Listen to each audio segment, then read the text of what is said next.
ว้าวมาจากทุกคนข้าวปุ้นน้ำปนปลากดใหญ่ป่าเป็นตอนเลยเนาะป้าที่ท็อปมีเลือดมีน้ำไม้ใส่ครบสูตรสุสาวบ้านนา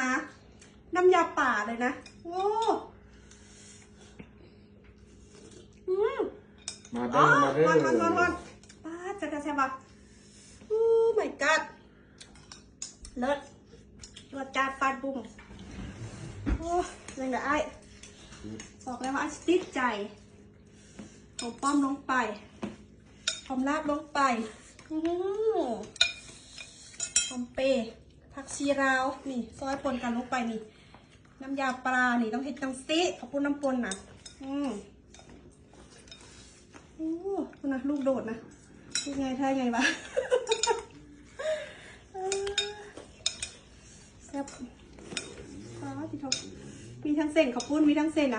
สปาเกตตี้เข้ากันปัญญา